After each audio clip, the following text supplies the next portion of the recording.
Hi, hello, my name is Gomer Joseph. I hope you've all been having a great day so far. Welcome back to another True Crime Tuesdays video. If you are new, I welcome you. Before I discuss today's case, especially if you are new, I am Haitian American, so of course, as a Haitian American YouTuber, I must mention that today is May and it is Haitian Heritage Month.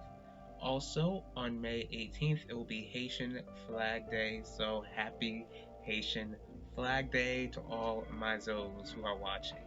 I'd also like to mention my Christian suspense book series, which is Never As It Seems. The first book in the series is available on Amazon, and you can read it on any device on the Kindle app for free. Not only that, but I do have another book series, which is the Juliet Clark book series, which is about a Haitian American teen sleuth who happens to be a successful true crime YouTuber. The first book in the series is titled Murder at Heart, so if you are interested, the links will be in the description box below. Today I'll be discussing the mysterious death of Jelani Day. As I researched this case, I found it to be very unusual and my heart just broke over what the family was going through. It just seemed that investigators just made sure to search for Jelani but not search for the answers that led to his disappearance. I encourage you all to do your own research with this case, not to just look at my video for all of the information. Here we go. Jelani Day was born on June 15, 1996 in Danville, Illinois, to parents Steve and Carmen Day. He was the fourth child of five siblings. His siblings' names are DeAndre, Steve, Dakara, and Zena. According to what I read, Jelani professed Christ. He professed to be a born again Christian, and he was very involved with the church that he was a part of. Jelani was also described as someone who was the life of the party, energetic, kind hearted, very family oriented. He always wanted to make sure his family was well taken care of. He was known to be a protector, somebody who loved having fun, loved laughing, enjoyed cooking. Jelani always wanted to travel, and he was also studying to become a speech pathologist. Overall, Jelani was described as somebody who just enjoyed life. On August 24th, 2021, from what the security footage showed, Jelani was walking in and out of a store, but sadly, the man who was so full of life was never seen alive again. The following day, Jelani doesn't show up to a meeting with a school advisor, and he also doesn't show up to class. Now, the family is notified about this, and I would assume that, Jelani really took his studies seriously, and the family knew that. So, since Jelani was known to be responsible to his family and wouldn't just skip class or skip this meeting without a heads up, the family grew concerned and the police were notified. I would say that with one blessing with this case, I do consider it a blessing that the police didn't wait 48 hours to start searching for Jelani, because usually when you hear about stories of adults going missing, they usually wait until like 48 hours afterward. The day after Jelani is reported missing, the police actually do find his car, and it was actually an hour away from his college campus. His clothes are found inside. His license plate and his phone weirdly are missing, and Jelani is still missing. Here's, I guess I would have to say, the unique part of Jelani's case. Now, he goes missing around the same time that Gabby Petito went missing, and of course, a lot of us know how big Gabby Petito's case was, and his family was just very frustrated that his case didn't get the same amount of attention that Gabby did. Obviously, like, that's understandable. Like, when you have a loved one who's nowhere to be found, you want the whole world to know so that plenty of people could keep an eye out for your missing loved one. And I'm not saying all this to just downplay Gabby's case at all. Like, Gabby's case is one of the most tragic. Obviously, every case is tragic, but of course, we all know how tragic her case was. But it just causes me to wonder that if Gabby either one never went missing or if her case wasn't as publicized as it was, it just makes me wonder if Jelani's case would have even gotten the attention that it eventually did. Now, of course, even though Jelani's case did begin to get a bit of more coverage, of course, it didn't really make the amount of coverage that Gabby's case did, but overall, it just makes me wonder if his case would have just been one of those forgotten cold cases. On September 4th, 2021, police discovered a body of an unidentified man along the Illinois River in Peru, a mile away from where Jelani's car was found.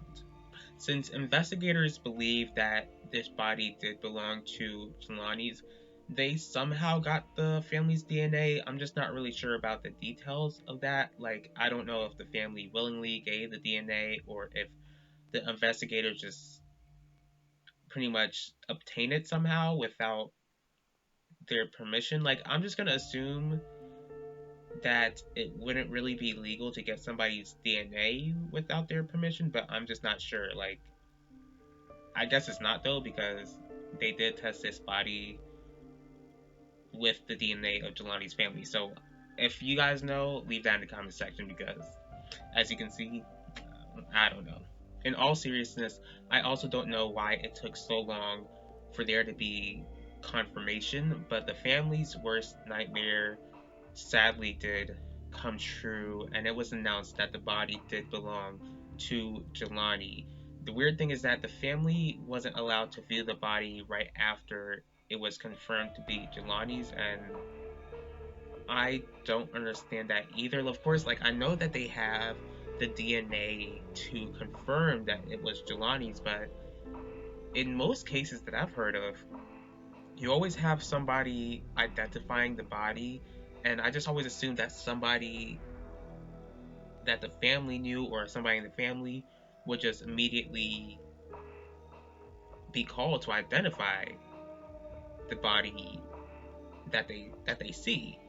So I'm just bewildered about that as well. So on October 25th of 2021, the autopsy is done, and according to the autopsy, Jelani's death was determined to be a drowning and that no foul play was suspected. So since there's no suspicion of any foul play, his death is pretty much ruled as a suicide. But Jelani's family is not buying it. Again, this is the same man who was always joyful, always wanted to laugh, had a bright future ahead of him. He had a bright future that he was looking forward to. He had goals in his life, and his family didn't believe that he was the one who took his life. Since the family wasn't really here for this first autopsy, they ordered to get their own autopsy done. So in the other autopsy, it shows that Jelani's organs were missing. So here's number one. Number one, how in the world do you commit suicide and your organs are missing? Like, again, I'm honestly not saying this as a joke. It's not like Jelani just took out his organs by himself and killed himself.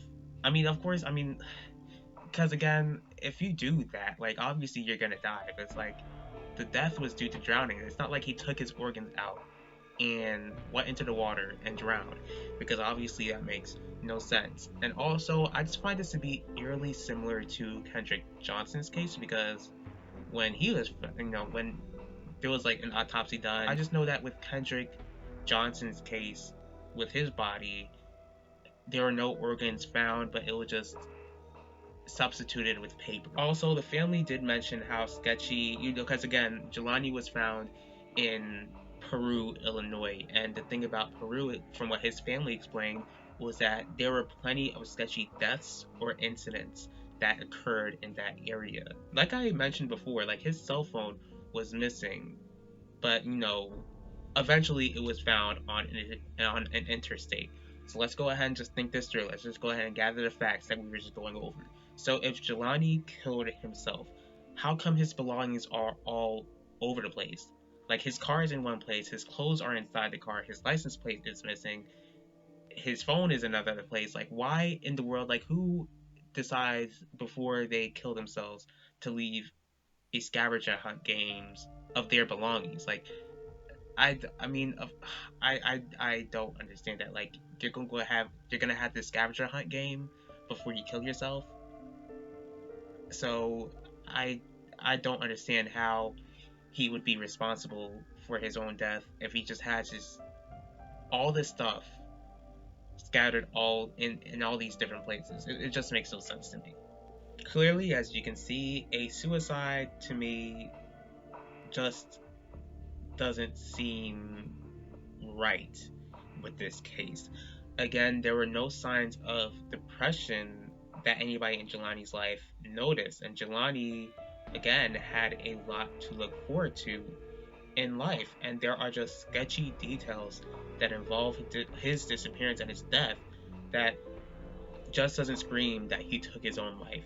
Obviously, Jelani's family feels the same way too, and I cannot understand or imagine how frustrated they are and how hurt they are currently feeling.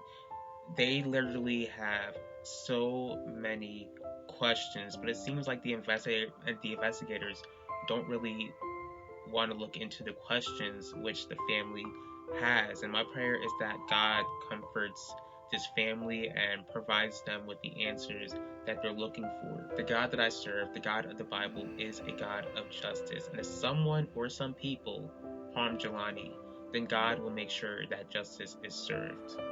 I thank you all for taking the time of your day to watch this video. If you did like this video, please feel free to hit the like button. If you have any thoughts on this case, please leave your thoughts in the comments section. If you'd like to see more videos from me, please feel free to subscribe and click the bell to be notified about the next video. If there's a certain true crime case that you'd like me to cover, go ahead and let me know. I will see y'all for next True Crime Tuesdays, and I will talk to you all later.